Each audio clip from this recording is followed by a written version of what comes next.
I have absolutely zero fundraising uh, experience.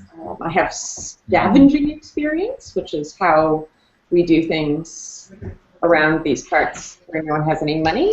So we just try to find everything that we might possibly need. But I know we're going to need, I know there is money available for various initiatives, and I think more and more is becoming available from the university. So I'm looking to hear sort of some of your experiences, because I have none, and see what other people are doing, and trying to figure out how to do that without having to sell our souls.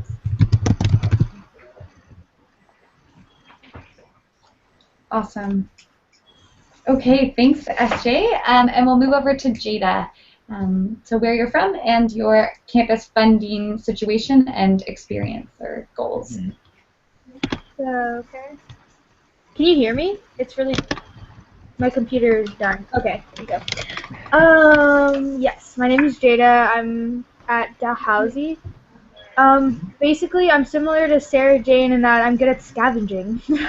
And I know how to, like, personally, like, where to ask for money, but I've never actually, like, fundraised. So I'm not necessarily, like, a huge knowledge pot of that.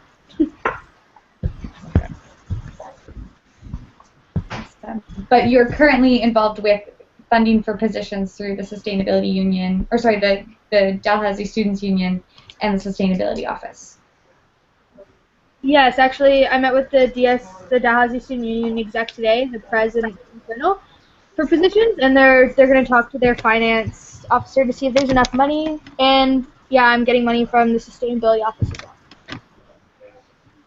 Okay. Awesome. So I think that's Les at Memorial. Yes, hello. My fundraising experience comes from, well, we just finished up a grant proposal for the Impact Grant conference you went to.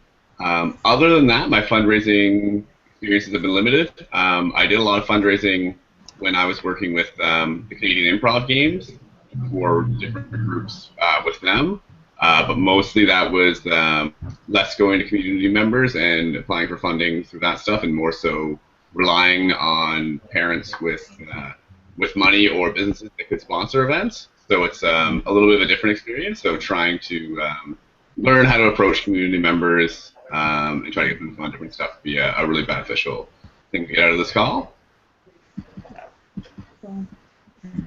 And the final person on the call today is Melanie from UNBC. That was my job.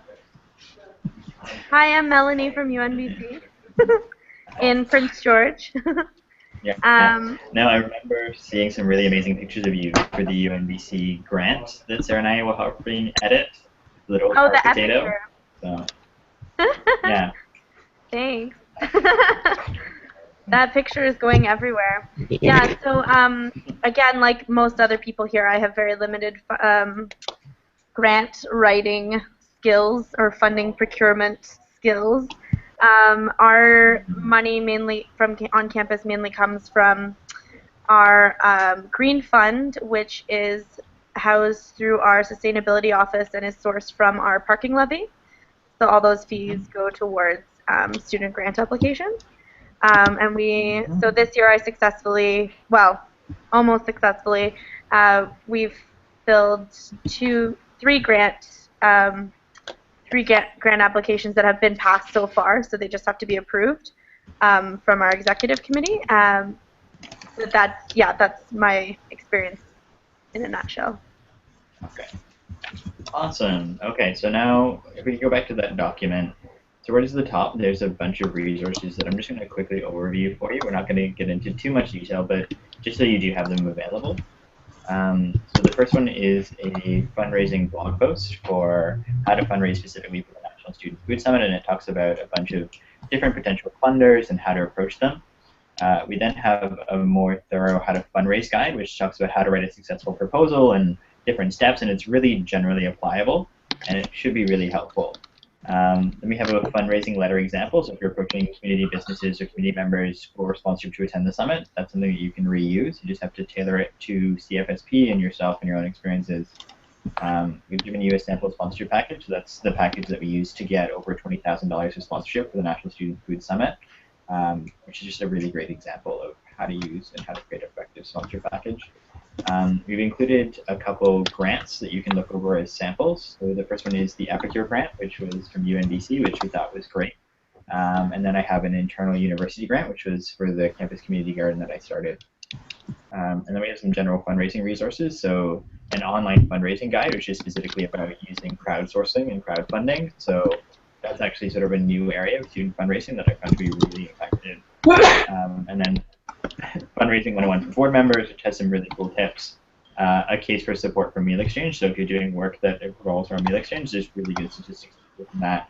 And then an example letter of agreement, which is something that I discovered coming to meal exchange that I wish I'd had for all my years of fundraising, because it really pares down what you're getting out of a partnership, and it ensures that there's an agreement on what the contributions are, because I can't tell you how many times I've had an agreement with a sponsor or funder where they haven't followed through because their expectations weren't made clear.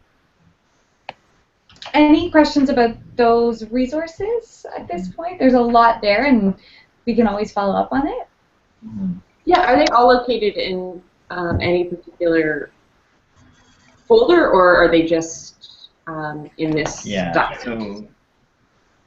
So they're all hosted on Box, and they're all linked to on this document. If you'd like, we can potentially look at putting them into a Google Drive folder so that you can have access to them down the line without having to go to this agenda.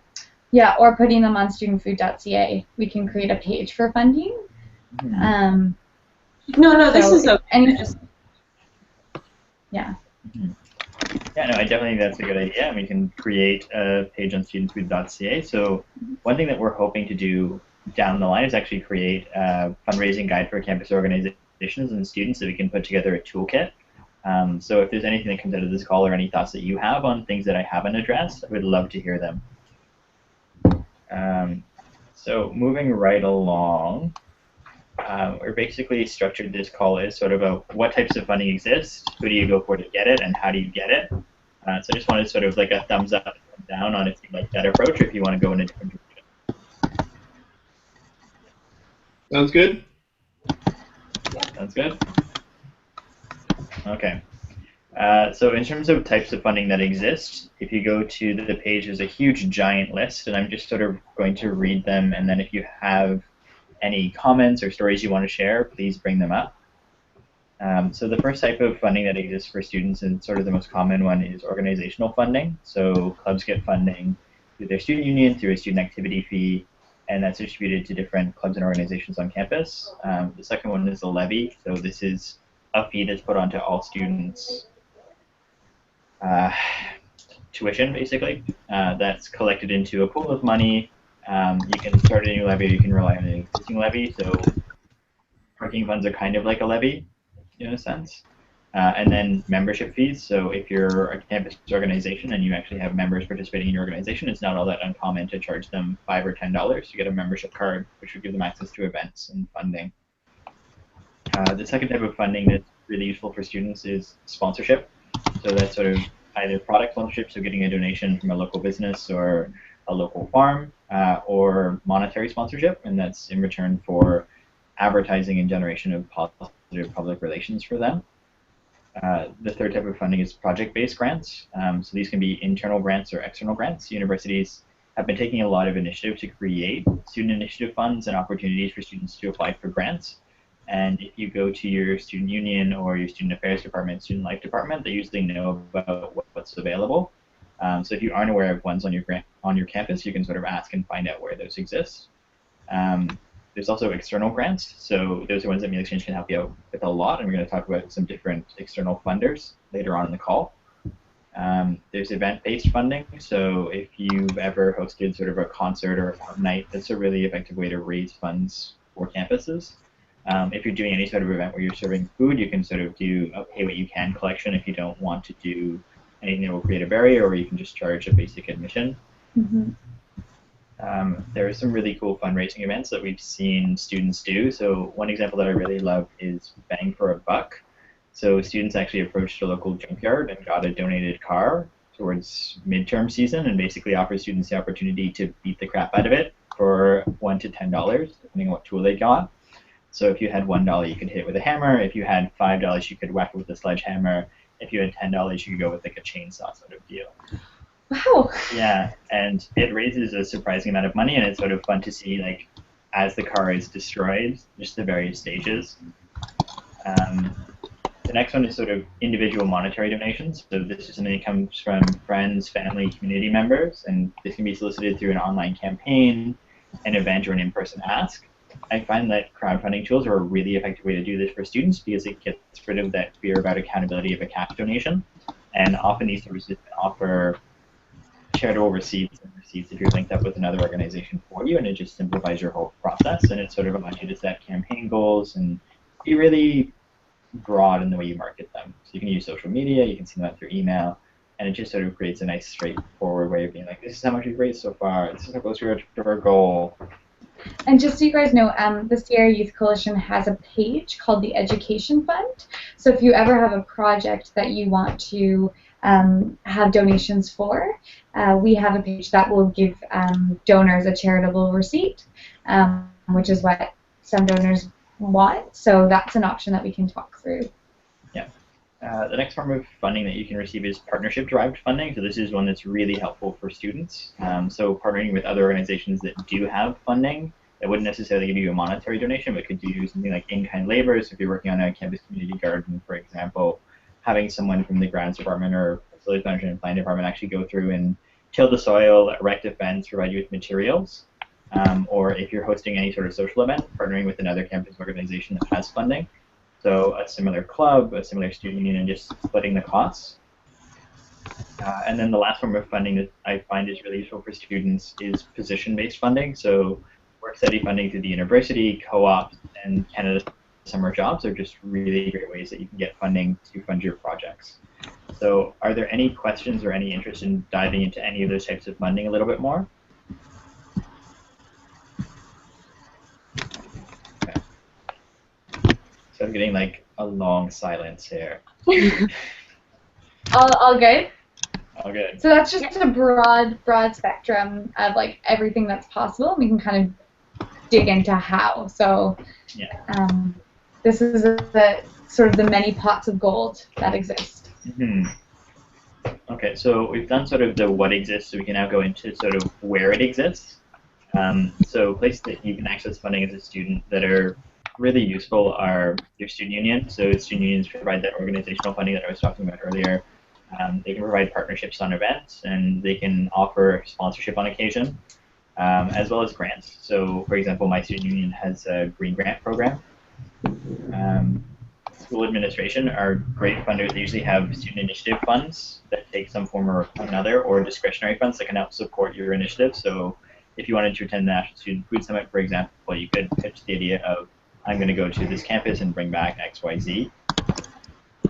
The next one is sustainability offices / sustainability levy groups. So these are people that really want to support your projects and initiatives that sometimes will have funding available, or will start a collection of funding. So with UNBC, the parking levy is a great example of how a sustainability office is creating money for environmental projects.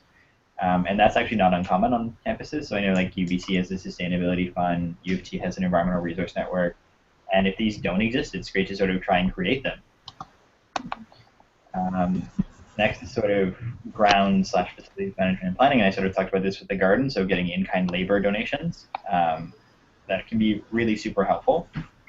And then foundations, which I'm going to pass off to Sarah to give you an example of like good foundations that CFSP and SYC have access in the past. Yeah, so something for some of the bigger projects, and I think on most of the campuses that are present today, we've helped support external foundations. So this is for grants that not only will contribute to campus, but will also contribute to a national movement or the community where they're based. So community foundation grants are ones that we work with a lot, but there's a lot of other opportunities out there. or they may be associated with academic connections, or something that's associated with, for example, TD, Friends of the Environment, or the Community Foundations of Canada grants. So what happens with this is when there's like a project or something that you guys want to see realized through a foundation, they often require a charitable number. So this is where SIC or Meal Exchange as national organizations can help leverage our charitable status to be able to realize your projects. And that process, as many of you know, is sort of like a collaborative one where we work on grants together, make sure that the goals are in line with your campus, but then also sort of draw in some of the resources from the national network and the national scope. And a really useful piece in that that we can provide is a lot of in-kind support. So as James will speak about in a little bit, the budgets for grants are really, really important. And if we can sort of say, you know, your Canada Summer Job Position being actually part of the in-kind support that we provide, it ends up being, you know, $15,000 of extra funding that we can find by providing a connection and a collaborative grant. So that's something, you know, if you have some projects in mind, let us know, and we can always have our ears to the ground on what's out there. Or if you go out and find a grant, that's something, and I know many of you have done this before, you know, come to us, or sometimes this is what's happened at UNB. You know, we saw a really exciting grant, and we went out and said, would you like to do something? Because we've been approached by them to connect in. So that's something that we can help provide always. I just want to highlight TD Friends of the Environment Fund is a fund that's really friendly to students because they don't actually require a federal registration number, and their priorities are basically youth and environment, so it's a really natural connection for CFSP. In terms of other places you can find funding, so looking for product sponsors, local businesses are really good, especially within the university community. So if there's a local restaurant that's relying on students as their clientele, you can approach them and saying, would you consider sponsoring our event? We'll put your logo on posters and stuff, and we'll sort of draw more students to your location and build up a positive brand. Corporations are a place that you can approach for funding. I've included food service providers here as a potential corporation that actually is really supportive of students more than you would actually think. So if you're looking for food for your event, for example, and you're able to, sorry, we've lost ourselves. If you're looking for food for an event, or you're looking for sort of support in terms of finding a location and conference services, food service providers are actually really helpful, and I found them to be really supportive. And then corporations like banks give away a ton of money, as do communications companies, so like Rogers, TELUS, they're good funders. Mm-hmm.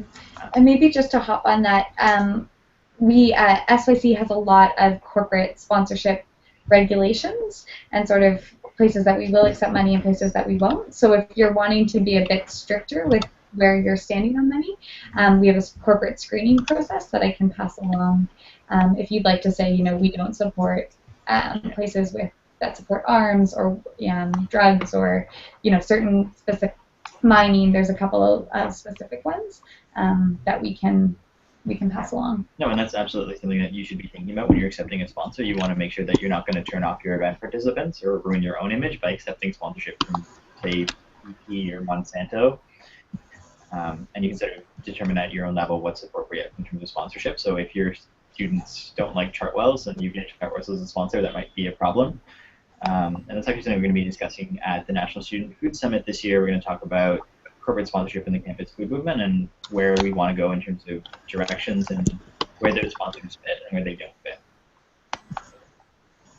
So last place that I sort of highlighted in terms of places to seek funding is faculty and academic departments. So for the most part, these groups tend to fund graduate students, but they can also fund undergraduates, especially if your project aligns well with the department. And they can also sponsor work studies on occasion. Okay, so are there any of those wheres that people want to dive a bit more into, or should we move on? Yeah, you were talking about undergraduate opportunities within academic departments. So the way that I would normally approach an academic department is find a real person, so find a professor If you can form a relationship with the chair of the department, that's usually the best way to go because they have the most power and leverage in terms of accessing funds. And then the department itself will often have discretionary funding, so you approach them and say, I'm working on this project that could potentially be an independent study, or it could be a project that would provide long-term benefits to students. So if you're doing your community kitchen or community garden, for example, that might have applied research opportunities for the department down the line.